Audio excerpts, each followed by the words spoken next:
바울과 실로아노와 디모데가 하나님 아버지와 주 예수 그리스도 안에 있는 데살로니가 사람의 교회에 이 편지를 씁니다. 은혜와 평화가 여러분에게 있기를 빕니다. 우리는 여러분 모두를 두고 언제나 하나님께 감사를 드립니다. 우리는 기도할 때 여러분을 기억하고 있습니다. 또 우리는 하나님 우리 아버지 앞에서 여러분의 믿음의 행위와 사랑의 수고와 우리 주 예수 그리스도께 둔 소망을 굳게 지키는 인내를 언제나 기억하고 있습니다. 하나님의 사랑을 받은 형제자매 여러분, 우리는 하나님께서 여러분을 택하여 주셨음을 알고 있습니다. 우리는 여러분에게 복음을 말로만 전한 것이 아니라 능력과 성령과 큰 확신으로 전하였습니다. 우리가 여러분 가운데서 여러분을 위하여 어떻게 처신하였는지를 여러분은 알고 있습니다. 여러분은 많은 환난을 당하면서도 성령께서 주시는 기쁨으로 말씀을 받아들여서 우리와 주님을 본받는 사람이 되었습니다. 그리하여 여러분은 마케도니아와 아가야에 있는 모든 신도들에게 모범이 되었습니다. 주님의 말씀이 여러분으로부터 마케도니아와 아가야에만 울려 퍼진 것이 아니라 하나님을 향한 여러분의 믿음에 대한 소문이 각처에 두루 퍼졌습니다. 그러므로 이것을 두고는 우리가 더 말할 필요가 없습니다. 그들은 우리를 두고 이야기합니다. 우리가 여러분을 찾아갔을 때에 여러분이 우리를 어떻게 영접했는지, 어떻게 해서 여러분이 우상을 버리고 하나님께로 돌아와서 살아계시고 참되신 하나님을 섬기며 또 하나님께서 죽은 사람들 가운데서 살리신 그 아들, 곧 장차 내릴 진노에서 우리를 건져주실 예수께서 하늘로부터 오시기를 기다리는지를 그들은 말합니다. 아멘. 8월 23일 화요일 오늘의 매일 성경 본문 말씀은 데살로니가 전서 1장 1절로 10절까지의 말씀입니다. 데살로니가 교회를 향한 바울의 편지입니다.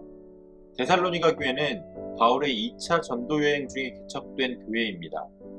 그렇기 때문에 바울은 편지의 서두에 자신과 함께 전도 여행에 동역했던 동역자들을 함께 소개하고 있는데, 실로아노는 우리가 잘 알고 있는 신라의 라틴어식 이름이고 또 디모데가 함께 소개되고 있습니다.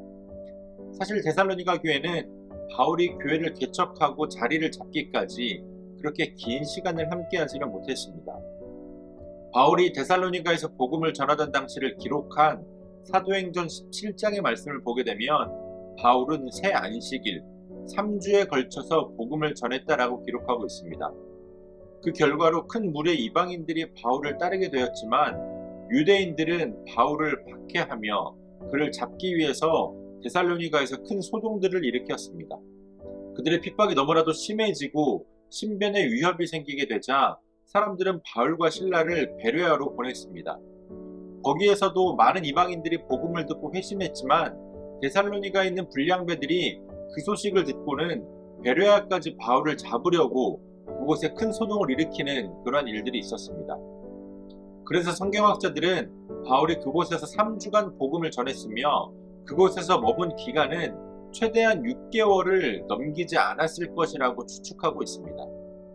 요즘의 선교학을 기준으로 3년 이하의 기간을 단기 선교 사역이라고 보는데, 지금처럼 기독교에 대한 기본적인 인식이 전제되지 않은 그 상태에서 굉장한 단기 사역을 통해서 시작된 교회가 바로 데살로니가 교회인 겁니다. 그래서인지 바울의 편지 가운데 그들을 향한 칭찬이 상당합니다. 먼저 바울은 일반 서신서와 같이 편지의 발신자와 수신자를 특정하고 하나님의 은혜와 평화가 있기를 간구함으로 시작합니다. 데살로니가 교회는 바울과 동역자들에게 있어서 항상 하나님께 대한 감사의 제목이 되었으며 기도할 때 그들을 잊지 않았다, 기억했다라고 말씀합니다. 그도 그럴 것이 바울을 향한 박해가 바울이 그곳을 떠났다고 해서 멈추었을 리가 없습니다. 바울이 개척했던 데살로니가 교회에도 분명히 박해와 환란이 있었습니다. 그러나 그럼에도 불구하고 바울의 굉장히 짧은 사역 기간과 그들에게 찾아왔던 박해와 환란에도 불구하고 그 안에 믿음의 행위와 사랑의 수고와 예수 그리스도께 준 소망 가운데에 인내가 있었다라고 이야기합니다. 그리고 바울은 그러한 그들을 향해서 하나님께서 너희를 택하셨음을 내가 안다라고 말씀합니다. 바울은 5절 이하에서 하나님께서 그들을 택하셨음을 알 수 있는 근거들을 몇 가지 이야기하고 있는데요. 먼저 바울이 그들에게 복음을 전할 때에 능력과 성령과 큰 확신으로 했다라고 말씀합니다. 말은 복음을 전하는 수단입니다. 누구나 말로 복음을 전할 수 있지만 성령이 역사하시는 것은 때마다 다릅니다. 데살로니가에 복음을 전할 때에 성경이 개입하신 것은 데살로니가 교회를 향한 하나님의 택하심이 있었다는 것을 뜻합니다. 또한 유대인들이 그렇게 바울 일행들을 박해했음에도 불구하고 데살로니가의 성도들이 바울 일행과 또 그들이 전한 복음을 신뢰할 수 있었던 것 역시 택하심의 증거입니다. 어떤 사람들은 듣기는 들어도 깨닫지 못하고 또 믿어지지가 않는다라고 말하는 사람들이 있습니다. 그러나 데살로니가의 성도들은 그렇지 않았습니다. 그들은 환난을 당하면서도 바울과 주님을 본받는 사람, 조금 풀어서 이야기하자면 주님을 본받는 바울을 본받는 사람이 되었습니다. 그로 인해서 그들은 마케도니아와 아가야에 있는 모든 성도들의 모범이 되었습니다. 단기 선교의 열매로 개척된 교회라고 하기에는 굉장히 큰 결과입니다.